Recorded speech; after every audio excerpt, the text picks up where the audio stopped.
Welcome to Awesome Movie Year, the podcast where we take a look back at an awesome year for movies, which is every year. My name is Josh Bell, film critic and writer, and I'm joined by my co-host. I'm Jason Harris, filmmaker, comedian, still not an officer. You're never getting promoted, are you? Nope. And you can try to force me to anytime you want to, but I can't and I won't. Yeah, so. I'm not in any position to do that. But yeah, we are in a position to talk about the films of 1953 here on Awesome Movie Year. And in this episode, we're talking about the Academy Awards Best Picture winner and many, many other Academy Awards winner. And that is From Here to Eternity, the military drama directed by Fred Zinnemann, starring Burt Lancaster, Montgomery Clift, Deborah Kerr, Donna and Frank Sinatra. And I know the answer to this question, so I'm setting myself up for it. But I'm excited, Jason, that maybe we're going to turn a corner here and find a movie from 1953 that you full on like. I do. I like this movie very much. I guess we'll start right now. The first time I saw this was on a double feature when I was in college, and it was they showed On the Waterfront and then this. And as we talked about in The Wild One, I love On the Waterfront now. Like, I think it's a masterpiece. Back in college, I thought, like, yeah, this is good, but I didn't love it.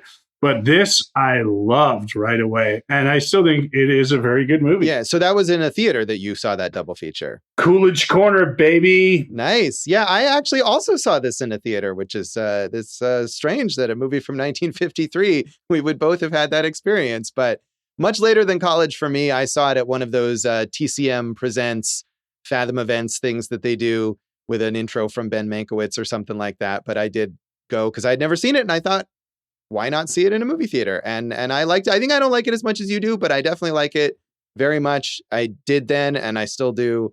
So this is exciting that we're going to have so much enthusiasm here. And it's a good film to see in a movie theater. It is, because it's got great cinematography, and it's a epic. I mean, it's not a war epic in the tradition of like battlefield epics, but it is a very sprawling kind of story. So I think it's good to see that way. What did Ben Mankiewicz say? Did he say something like, meanwhile, off screen, Burt Lancaster and Deborah Kerr were more than just friends? He might have. That's. I don't know how a Ben Mankiewicz impression would sound, but I don't know if that's I've heard him before, but I'd have to hear him again, to get a little better at that. I'm sure he had some very valuable insights. So, well, since we've moved to this topic, Dave, had you seen this movie before? I had, and going into it, I didn't even realize that this is the movie with that iconic scene. Like, that was my biggest takeaway watching it. I was like, oh, wow, this is that movie. This is that movie. One of the most, I don't think there's a more famous shot in cinema history. This is as famous as any shot. Those two characters, Lancaster and Kerr, kissing on the beach as the waves ride up against them. Yes, that is iconic. And I'm sure we'll talk a little bit more about it later. So this movie, in addition to our enjoyment of it, was very successful in 1953. It grossed $30.5 million at the box office on its budget of approximately $2 million, somewhere in there, according to Wikipedia. And it was the second highest grossing movie of 1953 behind Jason's favorite film, The Robe. So quite successful there. Hey, it shows that not everything from this year was just a garbage pile, Josh. Indeed. And it was nominated for 13 Oscars, and it won 8 of them, including Best Picture, as we've said, Best Director for Fred Zinnemann, Best Supporting Actor for Frank Sinatra, Best Supporting Actress for Donna, Best Screenplay, Best Cinematography, Best Editing, and Best Sound. There were other nominations. Both Montgomery Clift and Burt Lancaster were nominated for Best Actor. They didn't win, maybe canceled each other out. That often happens when there's 2 nominees from the same film. Deborah Kerr was nominated for Best Actress, and the film was also nominated for Costume Design and Original Score. So quite the haul there. Yeah, Josh, I think this had tied with Gone with the Wind with 13 nominations and 8 wins for most of both of those of all time at that point in time, right? Yeah, that sounds right. And William Holden, who won for Stalag 17, thought that Lancaster or Clift should have won. Well, that's nice of him. Yeah, that was nice. He's very good in Stalag 17. I mean, not that the performances here are great, and it's been a little while since I saw Stalag 17, but I feel like he was probably a deserving winner there for that one. Well, then in the alternate universe awesome movie year, maybe they're talking about that right now. Maybe they are. It also won a couple of Golden Globes for Best Supporting Actor for Frank Sinatra and Best Director for Fred Zinnemann, and a bunch of other awards. I don't know, Jason, if you had any others that you wanted to name there that you noted down or not. Nah, I'm good. Right. A lot of other awards that are less important than those two. So one of certainly the most acclaimed and awarded films of the year. It was based also on a very popular and very controversial novel by James Jones, which was 858 pages long. So like a very long book. Good analysis. Thank you. Josh. Thank you. No, I'm impressed. I was surprised that it was that long, and it's impressive that they streamlined it into this film, which this doesn't feel, to me at least, like a movie or a story where they've cut that much out, like it's been truncated and rushed or anything like that. It's a good 2 hours, and it really ramps up there in Act 3, obviously, with historical goings on taking place. But Josh, and this is something we could talk about later. There were other attempts to kind of make this into a mini series, but I was talking to you before we even knew that, and I was like, man, this thing is ripe for like a limited series right now. You can make an 8 to 10 episode thing of this on any of the streamers, and I think it would create interesting content. Absolutely. And one thing that they did not include in this movie, because it's 1953 and probably wasn't in that miniseries that was later made for network television in 1979, is a lot of the more explicit material in the book, including just explicit language, but also scenarios and kinds of characters, things related to homosexuality and drug use and prostitution and all sorts of things that they had to leave out of this film because of the production code, and other things they also had to leave out in order to get the approval of the US military so that they could shoot it on an actual military base. So certain things were sanitized here. But to me, watching this movie, not necessarily knowing exactly what those things were, I felt like this was not a super flattering portrayal of being in the military. No, but I think that's good, right? Like we were not here for the propaganda, Josh. I agree. This isn't Living in the Desert, the military movie right here, So this, I thought, I don't think it shows both negatives and positives, but a lot of negatives, right? Right. I mean, I'm with you. I'm not saying that it's that I wanted it to be propaganda. I'm saying that even though they had to get the military to sign off on all of this stuff, the filmmakers, Fred Zinnemann, as well as the screenwriter, Daniel Taradash, got a lot of stuff in here that seems to be fairly critical of life in the military. Yeah, but you're talking about Fred Zinnemann, who's like one of the all-time legends, again, that we come to of filmmaking. Before this, he had already made like High Noon and stuff like that. And so we're talking about a guy who has a track record here. Well, right. But he still was working within the studio system and was required to play by the rules, and was a guy who had done so. I'm just saying, based on the quality of content he'd put out, maybe they gave him a little more leeway to say, even if it's not going to be show us in the most flattering light, we know it's going to show us in a fair light or something along those. That may be true. I mean, I know at least there's one scene, there's a commanding officer in this film, the one who kind of mistreats Montgomery Clift's character throughout the movie and really tortures him, trying to get him to join the boxing team. And there's Dynamite Holmes. There you go, that guy. And there's a scene of his superior officers reprimanding him and basically forcing him to resign. And that was something that the military insisted had to be in the film in order to show that this was just one bad guy. And it's not like everyone in the military is like this and he'll receive some sort of discipline for this action. So yeah, I mean, it was just comeuppance though. Like, that was an earned consequence to well, his actions. Right. But I think the point being that they insisted, and I believe Fred Zinnemann was not happy that they had to include that scene. He would have perhaps preferred to show that you can get away with this. Like, even as viewers, we may want to see him get that comeuppance, but in reality, a lot of these commanders in the military do torture their subordinates and nobody does anything about it.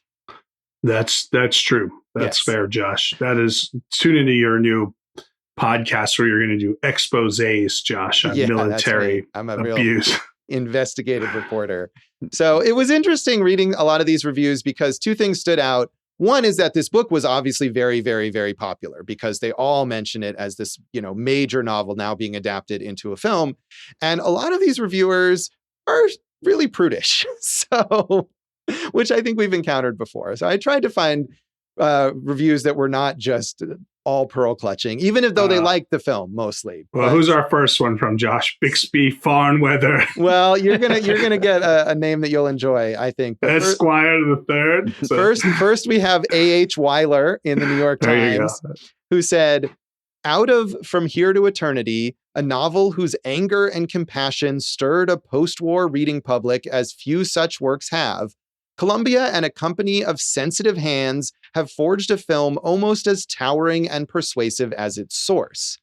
The team of scenarist, director, producer, and cast has managed to transfer convincingly the muscularity of the basically male society with which the book dealt, the poignance and futility of the love lives of the professional soldiers involved, as well as the indictment of commanding officers whose selfishness can break men devoted to soldiering. They are trapped in a world they made and one that defeats them. Above all, it is a portrait etched in truth and without the stigma of calculated viciousness." Man, that's just like a Nobel Prize acceptance speech for this movie or something like that. Like an introduction to, ladies and gentlemen, from here to eternity. I mean, he liked it. And I think there is a lot of depth in this movie that I like that about it, that it's not just, as I was saying, like it's not some war epic where it's just a lot of big battle scenes. I mean, there's a battle scene at the very, very end of the movie, but that's almost like not even the point. And I liked that about it. The ramped up climax, Josh, we're talking about is the attack on Pearl Harbor. But Josh, I think that's important because it's like, that was a surprise attack on U.S. soil. And like the fact that we don't have any kind of forewarning of that coming up, it really plays into the reactions and the actions of the characters at that point. And I think that was fair. And I also agree with you, Josh, that all these characters have layers to them.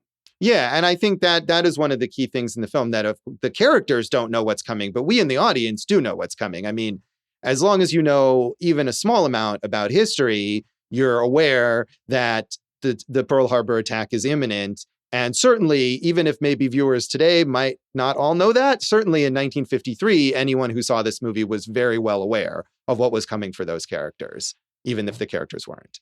Well, right, exactly. And, we, at that point in time, the book as well, was kind of, like you said, a well-known property. So they would have known that this was what it was about. However, if you're showing it to a Gen Zer today and you're like, watch this movie, they might be like, what the heck? Where did that come from? Yeah. Who are the Beatles? Your Gen Z impression is almost as good as your Ben Mankiewicz impression. So this Wednesday character is cool. She should do other things. Relevant commentary. So Edwin Schallert in the Los Angeles Times said, "Taken from the book by James Jones, the picture assumes to delineate peacetime troop conditions, especially the conditions that existed in Pearl Harbor before December 7th, 1941. To say that it is rich in compassion would be false. There is far more of bitterness about the story as it is told. These things may stand against From Here to Eternity in the minds of those who view what are termed precarious issues of the present. However, that doesn't diminish the great technical coup that has been scored in this feature, particularly through the casting, the direction by Fred Zinnemann, and the general treatment of a story that was regarded for a long time as just too hot to handle. I can't cheer From Here to Eternity as a subject rich in inspirational values like that unique achievement, The Robe, but I can admire it simultaneously for its surpassing vigor, vitality, and power." Yeah, I mean, all the stuff that I hated about The Robe, this is the antidote, right? Yes. One of the things I was admiring is like we've talked about that style of acting that I, for the most part, can't get into. This is some some really good stuff. This acting is really based and grounded. And, obviously we're talking about screen legends there, right? Sure. But, even Sinatra, who won the Academy Award here, like that kind of came out of nowhere. And I think, he not only did a great job, but Zinnemann has such a history of like getting great performances out of actors. It's kind of like a Steven Soderbergh in a more current type thing, right? Like he's getting the best out of people that we might not have seen in that light before. So I like all those little side characters too, that they just feel gruff and rough around the edges. And, Zinnemann was known as one of the originators of mixing actors and real life, quote unquote, people, or, so I think that gave it a realism that I really liked. Yeah, and Montgomery Clift is, along with Marlon Brando, one of the actors who brought a lot of that method background into Hollywood acting, I guess, and something that was more naturalistic, more drawing on inner emotions. So it's not surprising to me that you liked these performances more than In the Robe, of course. And this is a much better movie. I would disagree with Edwin Schallert there. I think this is a much better movie. And he goes on and on in that review and other places, basically criticizing this for not being like flattering enough to the military. It was interesting to see what a mainstream journalist in 1953 thought about that. Warhawk. He's like, why can't we go back to Korea? Exactly. I think we were still, I guess we were about to get into Korea at that time, maybe. But, we're still riding on the overwhelming approval of World War II and our participation in it. And so it was a very different kind of perspective then. So finally, Jason. Yeah, actually, Josh, this is 53, so Korean War was already happening. All right, there you go. So we're about to become far more jaded. Yeah. I think it ended. It says it ended. Now I'm reading, Josh. Oh, okay. It ended in July of 53. Maybe it's a more complicated time than I am giving it credit for, but certainly this guy and a lot of these journalists all seem, or at least in the reviews that I was reading, all seem really sympathetic to the idea that this complex novel, which presumably was a lot more critical of war and the military, should have a more positive tone, I guess, or boostery tone. I don't know. So finally, Jason, here's a name you'll enjoy. Mildred Martin in the Philadelphia Inquirer said, "The film is, if anything, superior to the novel upon which it is based. For now, freed of unnecessary vulgarity and obscenity, characters come clearly into focus, and the whole, by means of cross-cutting and William Lyon's superb editing, moves in lucid dramatic line, weaving its many threads of plot into a tightly knit pattern of anger, frustration, and rugged individualism in the face of overwhelming odds. Above all, The Screens from Here to Eternity is a brilliant, unvarnished study of confused, bitter, and tragic people at war with themselves and regimentation. It is by turns violent and quiet, with moods that change in a moment from murderous to tender, and with despair forever in the personal background of each." Isn't that one of the cool things about it is just that these people they're soldiers, right? And they not only love their jobs, they admire and respect it, right? But they're honest with all the, other than like Dynamite Holmes, right? Like our main characters are honest of like, Pruitt's character and, Burt Lancaster. They're honest about like all the kind of failings of the system and the military and the stuff that they can get away with. Right. And yet they love it anyway. I think it's late in the film after he's gone AWOL and he's committed a very serious crime, really. And he did a murder, Josh. He did a murder. And yet it was in response. It was not, we disapprove of murder, as we often say here on this podcast, but it was retaliation for something also very, very bad. Yeah, Josh, avenging the murder of your best friend, pro-murder in that case. Well, we can hash that one out. But the point is, the murder, the death that he's avenging of his best friend is really at the hands of the military, not just this guy, but of the system in the military. And he's gone AWOL and all this stuff. And yet when Lorraine, his girlfriend, is like, what do you mean you're going to go back? And he says, but I love the army. Of course I'm going to go back. He never questions it at all. I'm a soldier. I'm here for soldier in the rain. Right. He says it just like that. So, well, we already got into our experiences with this, but is there anything else on the background of this film you want to talk about, Jason? Josh, the title From Here to Eternity comes from, of course, as you already know, Rudyard Kipling's 1892 poem, Gentleman Rankers, where he says of British soldiers in the Empire who had lost their way and were damned from here to eternity. Yeah, and that's not a positive view of being in the military. I mean, I suppose it's just sort of a pretty evocative sounding title. And if you don't know where that comes from, you might put a more positive spin on it. But that definitely doesn't sound like something that makes you feel good about being a soldier or being in the military. You don't think damning someone from here to eternity is going to make them feel good about things? Probably not. Or more heated analysis, Josh. Yeah, thank you. All right. We'll come back in a moment and talk more of our general thoughts on From Here to Eternity.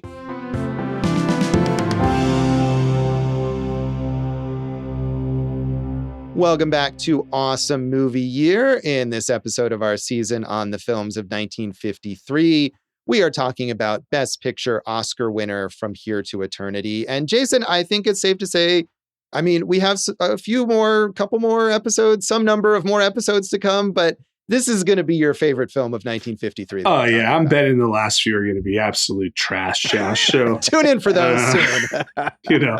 I'm sure you'll love them. You're in the tank for 53, as we've already said. No, this is my favorite of this year. And I would say number 2 is The Wages of Fear. This is the Kubrick movie is an interesting one to compare this to. Yeah. And those are all movies about like manly men sacrificing themselves in the name of masculinity kind of thing. I can't help it, Josh. Yeah. You see yourself on screen, you relate to it, and that's what it is. Absolutely. So, but this movie can hold up against the best movies of any year. Yeah. This is such a fine film, and there's so many things going on. And you would think like, oh, there's, in an ensemble like this, it's easy to get lost, right? Like, for instance, that Lancaster and Kerr story, sometimes we're focused on it, then it goes away for so long, but you're just emotionally invested in everyone and everything that's going on here that there's no dull spots. It just all keeps a momentum the whole ride through. Yeah, I mean, it weaves together multiple storylines. I mean, the main characters, Burt Lancaster's Sergeant Warden and Robert E. Lee Pruitt, played by Montgomery Clift, and they interact, but the two of them don't interact that much, really. They really are on kind of separate tracks for a lot of the film, but it balances both of those really well. And they have the romantic storylines that they each have, but they also have their storylines related to their service in the military. And we have great supporting characters. Obviously, Frank Sinatra, who won that Oscar, is great as Maggio, the Italian-American fellow soldier who befriends Pruitt. But a lot of actors in these small roles really shine, whether it's the kind of villainous roles like Ernest Borgnine there as Fatso, the head of the stockade, who is the one who basically beats Maggio to death, or Holmes, Dynamite Holmes, the commanding officer. These guys that we hate, but they're not just one-dimensional villains necessarily. You can see how they're shaped by the system that they're a part of. Yeah, so, I mean, I remember I thought even the first time seeing this, Ernest Borgnine really just tears this thing up, and it would be 2 years later, he would win Best Actor for Marty. So he was really ascending quickly around this time.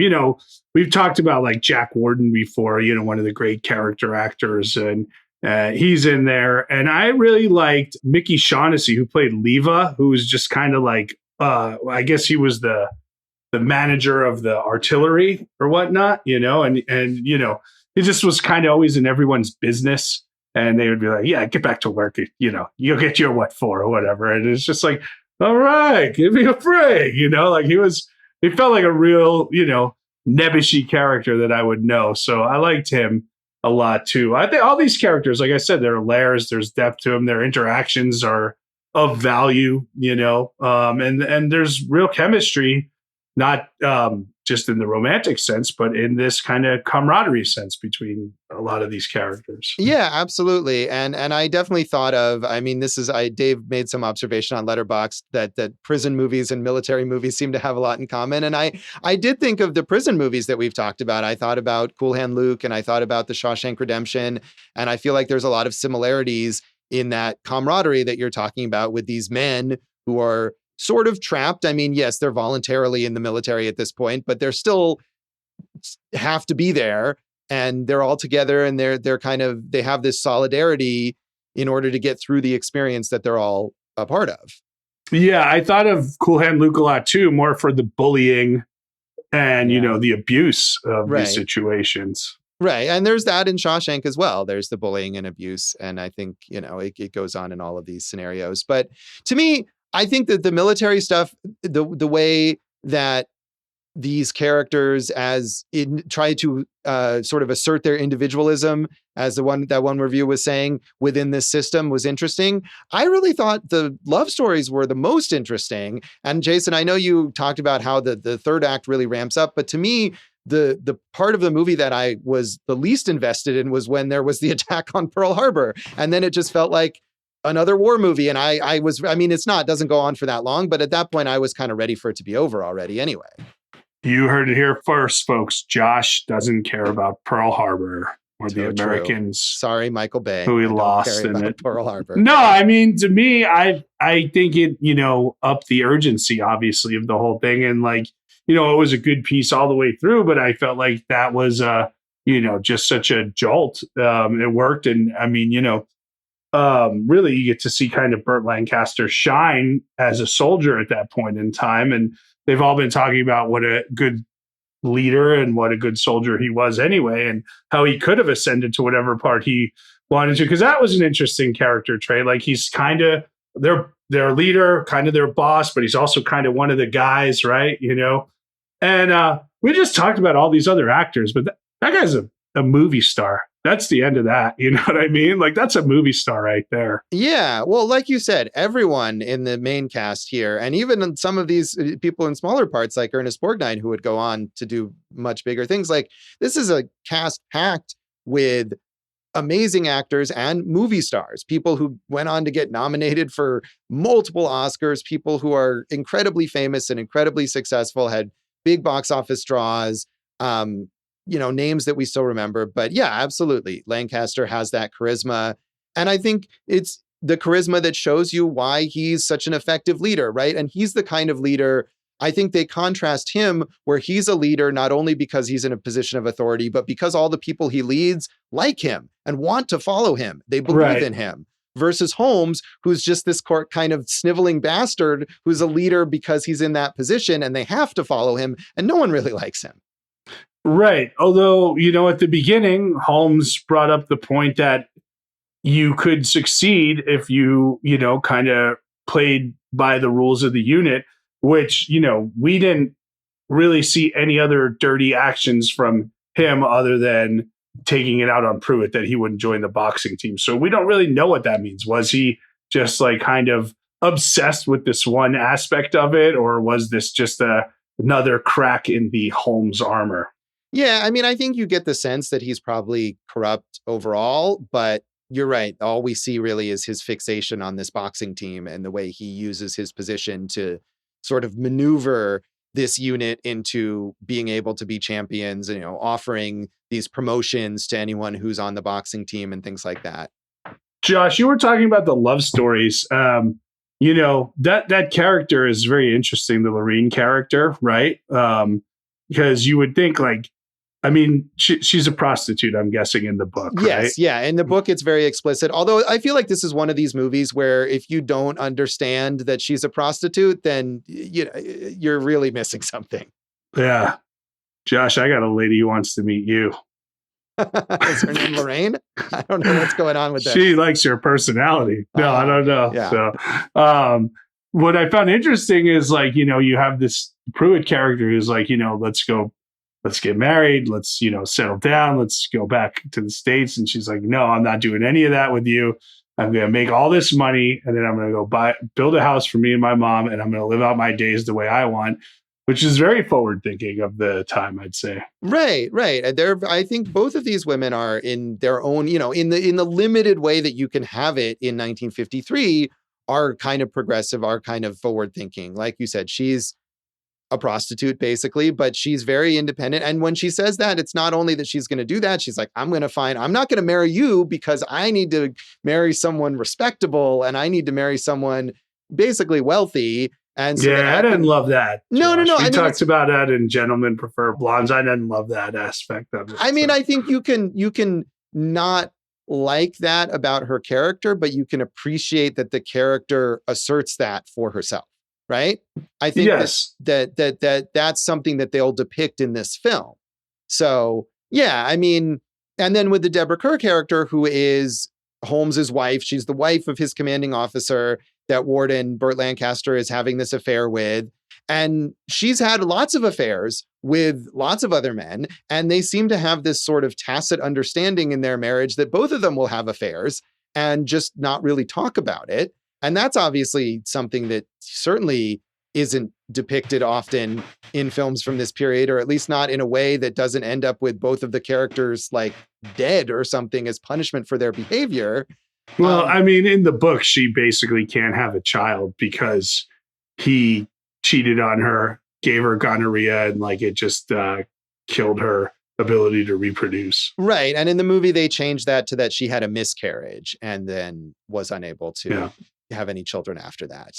But yeah, I mean, there's some dicey things that maybe equates the inability to have children with promiscuous behavior. I mean, there is the scene where, despite seeming to be fine with the fact that she's slept with all these other men, that Warden gets really angry at her really briefly and then kind of just stops being angry. And that was a little odd to me and seemed a little judgmental. But overall, he accepts her. He wants to be with her if he can. I mean, what stands in the way ultimately is not the fact that she slept with all these other men, but the fact that he is unwilling to go for that promotion like you're talking about and, wants to stay sort of one of the guys and doesn't want to become an officer.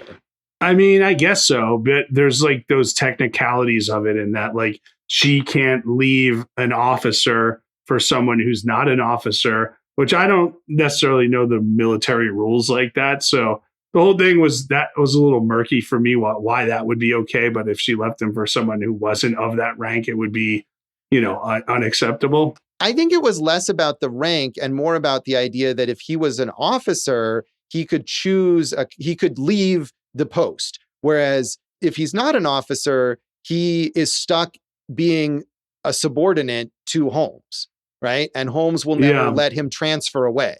So it's less about that and more about his sort of proximity to her actual husband.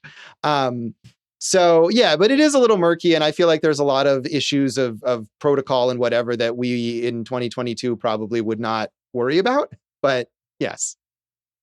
Dave, you want to jump in on this? You want to play the piano or talk about Ernest Borgnine's playing of the piano? I'm not going to talk about that, although that's good. But no, I mean, my biggest takeaway was how much I liked Sinatra in this. Like, that was the big thing for me. I was like, I don't think I've seen any Sinatra movies. I mean, I have so many blind spots from this era. And, we just talked about Brando with the Wild One, a couple episodes ago, and I hated that so much. And so I never know what I'm going to get when I, dig back into, these older stars that I'm not that familiar with other than their reputations. And man, I just loved him in this. I just thought he was so great. And I was so happy afterwards when I read that he won Best Supporting Actor. I was like, I would have been rooting for him in 1953, Yeah. And it was a bit of a comeback and certainly a change. He had done roles that were more what you would expect, be in a musical or where he plays a singer or something like that. And this was a very different part for him. But he is great. Yeah, I agree. And he went on to do some more serious stuff as well as some also still fun, Rat Pack movies and that kind of stuff. Yeah, of course. He also, Josh, I don't know if you know this, was a well-known singer. I had heard that. No, he's just charismatic. You want to hang out with him. Right. Also self-destructive, which is probably a good character for a world famous singer who's got the world by the balls to play, right? Mm-hmm. Right. And I think even if this was a change of pace for him, it definitely does draw on some of that. And it was the right kind of role for him to play. And he was very complimentary towards Montgomery Clift and Lancaster with helping him be able to play the role and everything. They're all great, like you're saying, Jason. All of the actors are excellent in this film. You know, Deborah Kerr and Donna Reed are also Donna Reed, who was the other one who won the Oscar for Best Supporting Actress. Both of them are excellent and bring, like you were saying before, Jason, like they bring layers to these characters that in other movies of this period, especially movies that are really about, you know, they're about soldiers, they're about war, they're about the bonding among men or whatever, where the female characters might be forgettable, they might be throwaways. And that's not the case at all. They're all very psychologically complex characters. They have their own agency, you know, and maybe they do things like that are not likable, but that's because that they're complicated people just like the men are. And they also may do things that are unlikable or ill-advised. Yeah, it's this. I think also the military in that setting lends itself to that, right? Like, not that that doesn't happen in other aspects of life, but the idea of like, hey, this is where we're at today, and this is all we know because tomorrow we could be back in a world war, lends a certain type of immediacy to all the actions. Right. And there is that sense. I mean, obviously, they don't know that the Pearl Harbor attack is coming, but we see newspaper headlines about the war in general. And there is one point earlier on when Deborah Kerr and Burt Lancaster, they're arguing about whether he can, you know, go for that officer's commission or whatever. And he says something about, oh, it'll be 6 months away. And by that time, we'll definitely be in a war. Like everyone's expecting them to join the war at some point. They just don't know how exactly that's going to happen. Or even which war obviously we know this war, but I'm saying if it was any other time period, well, we could probably still be in a war at that point in time, right? You could equate it to literally, we'll be in a war in 6 months. Yeah, if you join the military in these periods, it would expect that you're gonna have to go off to fight, most likely. So I do kind of want to just give this movie a shout out. You know, we were talking about the idea that Lorraine is a prostitute and that where she works is obviously a brothel, even though, of course, they can't say any of that.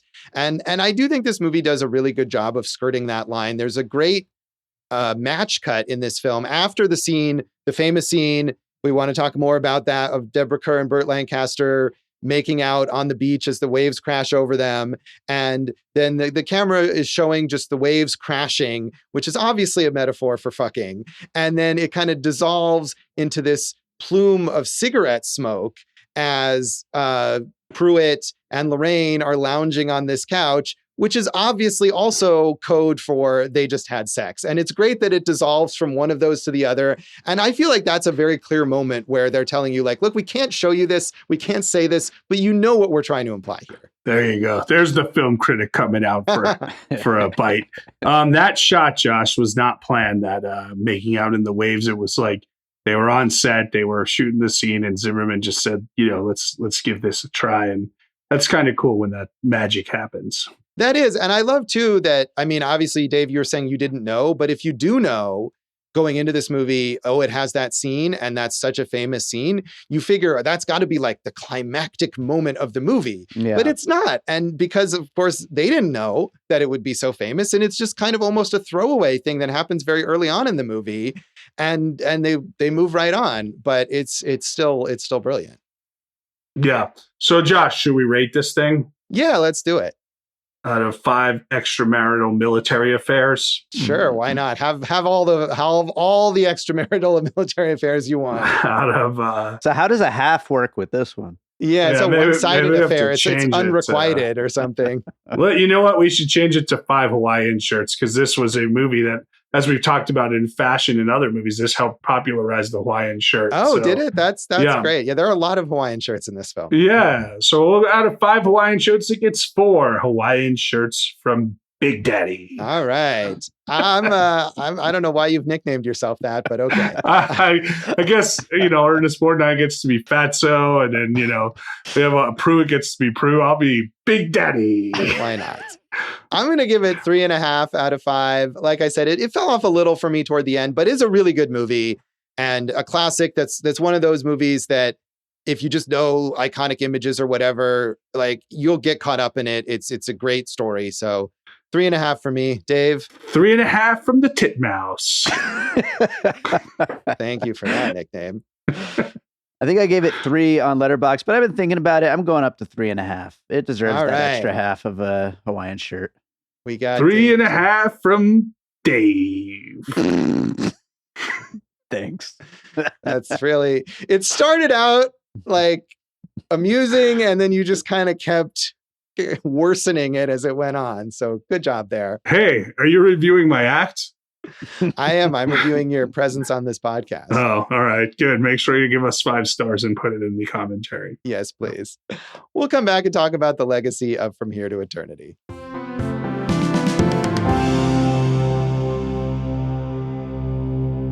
Welcome back to Awesome Movie Year. In this episode of our season on the films of 1953, we are talking about Best Picture Oscar winner From Here to Eternity. And I mean, legacy-wise, this is an enduring classic. This is certainly not one of those movies that won a bunch of Oscars and then people ended up forgetting about it. It's still something that they show on the big screen. It's something that, like that iconic beach scene, if you ever see some sort of montage that's like the magic of the movies, it's always in there. I remember at the Lowe's Cinemas opening, like there was like a big montage every time you went to the movies when I was growing up. Right. And, it's been spoofed many times as well. Sure. Yes.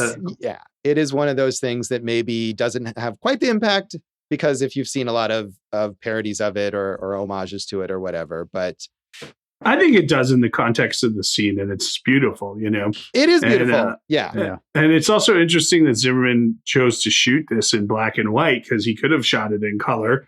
But he felt that the necessity of whatever gritty feel, it wouldn't have had it if they had shot it in color. Yeah, and I do wonder because some of the footage in the climax is actual footage from the Pearl Harbor attack, and that might not have existed in color. I'm not sure about that. I don't know either. But Josh, going back to Zinnemann, when I said he's an actor's director, he directed 19 actors to Oscar nominations, and he directed, as it says, a number of stars in their film debuts, including Marlon Brando, Rod Steiger, Julie Harris, Montgomery Clift, and Meryl Streep.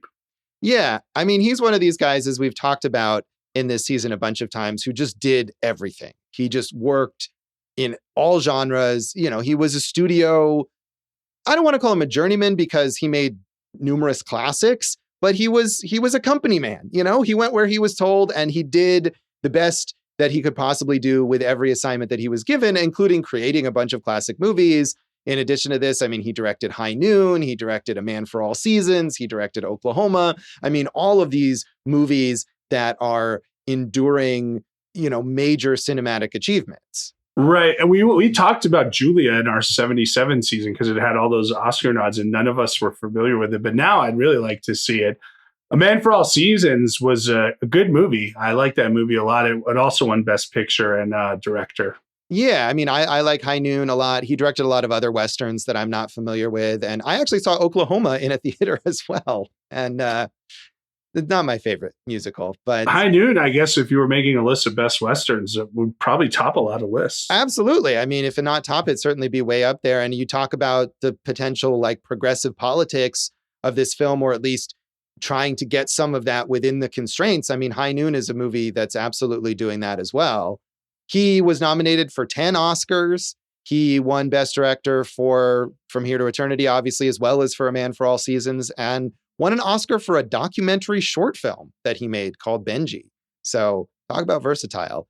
Worked until 1982 when he directed his final film called 5 Days, 1 Summer with Sean Connery, which I'm not familiar with. Neither am I, Josh. Neither am I.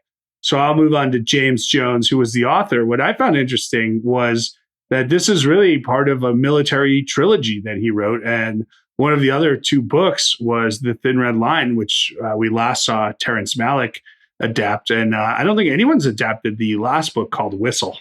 No, but yeah, I was also surprised about that with The Thin Red Line, which I've seen the Malick version. I guess there was a previous adaptation that I wasn't aware of that at all.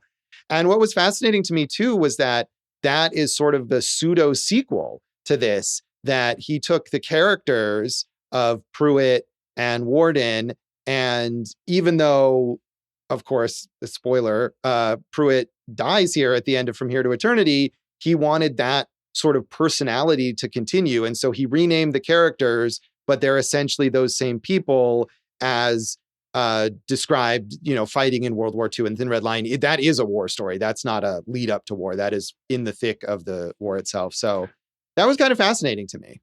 Yeah, I love the Malick movie. That's a great movie. It is. But all these guys, it's like I'll just run it off real fast, Josh. Burt Lancaster, 4 Best Actor noms, and he won for Elmer Gantry. Montgomery Clift, 4 Best Actor noms, known for Place of the Sun and Red River. We know Sinatra won here. And I think he was also nominated for Pal Joey, and of course started the Manchurian Candidate, and then, Donna Reed, we know she won here also, right? Yeah, she did. And then her movie career is basically this and It's a Wonderful Life are the only notable ones. And she was mainly known as a sitcom star for the Donna Reed Show, which ran for like 10 seasons or something. I mean, it's an all-timer. And then Karen, played by Deborah Kerr, Black Narcissus, Night of the Iguana. So all that, and we already said Ernest Borgnine won for Marty, star of McHale's Navy, and a voice in SpongeBob SquarePants. So, well, that's the most important thing. Yeah, Deborah Kerr nominated for 6 Oscars. Make sure, get her honors. Yeah, absolutely. Jack Warden had 2, I think, as well. Yeah, and she won an honorary Oscar in 1994. So Sinatra also, he starred in another James Jones adaptation, Some Came Running, which I haven't seen, but that was another James Jones novel. Josh, we talked about the cinematographer Burnett Guffey, who also won. Didn't he win for Bonnie and Clyde? Did we talk about? He did win for that, I think, as well. Yes, you are correct. He won for this and for Bonnie and Clyde. So, this is just an all-star team, all in all here. Yeah, absolutely. Do you have any favorite roles from any of these actors in later films? It's a good question. I was thinking about that, Josh, because it's got to be right Manchurian Candidate for Sinatra. Would you agree? Yeah, Manchurian Candidate is great. And I haven't seen some of the other big serious movies, serious roles that he's known for, like Some Came Running or The Man with the Golden Arm. I think aside from Manchurian Candidate, the only other Sinatra movie I've seen is the original Ocean's 11, which is not a great movie. Yeah, it's all right. He's fine in it, though. He's fine. Sure. But that's one of those movies where it's more like Sinatra playing Sinatra kind of thing. Right. I think this is a better use of Sinatra's personality because you still get that here. Yeah. Josh, did you watch any of the miniseries that was No. So this was adapted for TV, as we were saying. A first attempt in 1966 as a half-hour show, which I don't know if that would have been a comedy, but that was a pilot that didn't go anywhere. But it was adapted in 1979 as a 6-hour miniseries starring William Devane as Warden, that's Burt Lancaster's character, Steve Railsback as Pruitt in the Montgomery Clift role, Natalie Wood in the Deborah Kerr role as Karen, Kim Basinger in the Donna Reed role as Lorraine, and my favorite, Joe Pantoliano in the Frank Sinatra role as Maggio. You can watch it on like a VHS rip on YouTube. It's not officially available anywhere, but I did not have 6 hours to devote to this. I got a fun fact that I heard listening to the Indie Film Hustle podcast. Since we're recording this right after Christmas, Josh, and we all can agree, Die Hard, greatest Christmas movie ever. I think we all know that to be the case. Did you know, Josh, that Frank Sinatra was contractually obliged? It was in his whatever rights he owned. He had the rights to play John McClane before anybody else. So he could have said in 1988, I guess it was, right? He could have said like, yeah, I'm going to play John McClane. And they would have had to make Die Hard with an aging Sinatra. That would have been something. That would have, yeah. I assume he owned the rights to the character of the book, the novel. It's based on a novel, yeah. I mean, Sinatra by 1988 wasn't really acting anymore. I mean, the height of his acting career was in the 50s and 60s, and then he just kind of tapered off from there. So it doesn't surprise me that he didn't want to do it. But that was a journey. I was waiting to find out where you were going with that, starting with Die Hard being a Christmas movie. Yippee-ki-yay, you motherfucker. Yes. So, and I'm going back to that miniseries. I am kind of fascinated about it. Just wondering how that turned out, especially with that interesting casting, and also the fact that it was launched, must have been successful ratings wise, because then they decided to make it an ongoing series in 1980 with some of the same cast. William Devane and Kim Basinger returned, but Gary Swanson came in as Pruitt and Barbara Hershey replacing Natalie Wood as Karen, who I guess must not sail away at the end anymore. Only lasted for 12 episodes. And I really don't know how you would do this as like an ongoing narrative. I think it would really lose a lot of its power, but they tried. I think you could totally, like I said, do an 8 episode and out on this thing. Right. Absolutely. And I think especially because it's based on that novel, which obviously has a lot more themes and concepts and things that they couldn't have shown back then. I could absolutely see some streaming network getting the rights to this and deciding to make that. And it probably wouldn't be as good. Josh, which of the characters would you turn into a female if you were making it now? Like, which of the military characters? I mean, I feel like you could make Maggio a woman, maybe. I don't know if that would work. Maggio, I think it already is like a composite of multiple characters from the novel. So if you're making this as a miniseries based on the novel, maybe you can bring in all of those characters. I don't know how well it would work. And of course, you couldn't really do that either, because unless it wasn't set in 1941, there weren't any women in the military at that time at all. Yeah, that's fair. I think you would have to update where and when it's taking place. But I think that would lose the power. I mean, as we keep saying, part of what makes this story so effective is that it's in the lead up to Pearl Harbor that we in the audience know is coming and the characters don't. And you're right, because I just think, they're in Hawaii, right? It's isolated. It's obviously before the time of social media. Like, this is the world. This is it, So, right. So maybe we've ungreenlit the miniseries here. Well, I think you can do it. It just has to take place in the original time period. I mean, it's possible. They did a Catch-22 miniseries recently. They didn't make it take place in 2020 or whatever. So I think Dave, did you know about that Catch-22 miniseries? I can't say I did. See, Josh. It was pretty good, actually. It was on Hulu. I kind of liked it. It's got George Clooney in it. Subscribe to Hulu, Josh's recommendation of the day.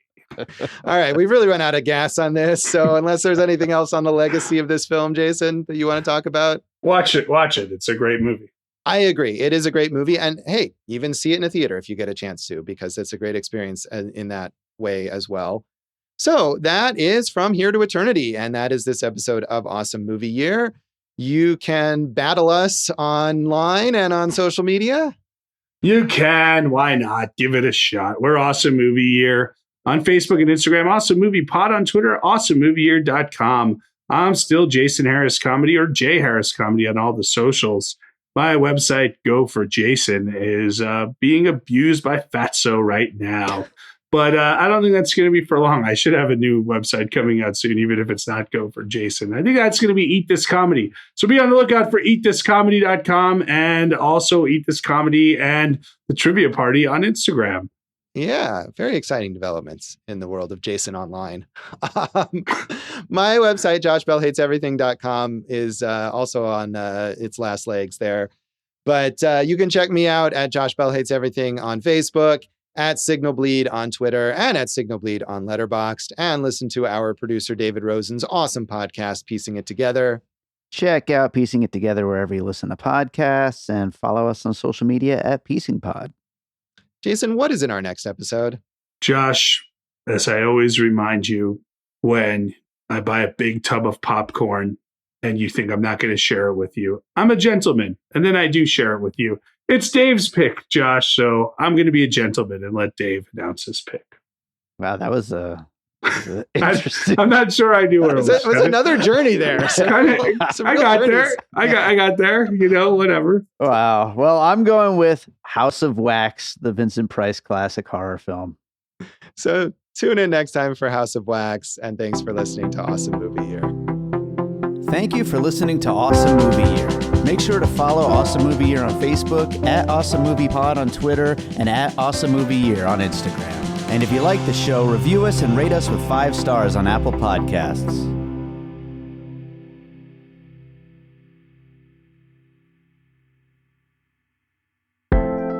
An All Points West production, produced by David Rosen in Las Vegas. Going back to Zimmerman and what a Zinnemann. No R. Zinnemann. I know Dave, cut all that crap. Just say it once, and then Dave will insert it every time that you need Yeah, it. yeah, like Chef on South Park. Yeah.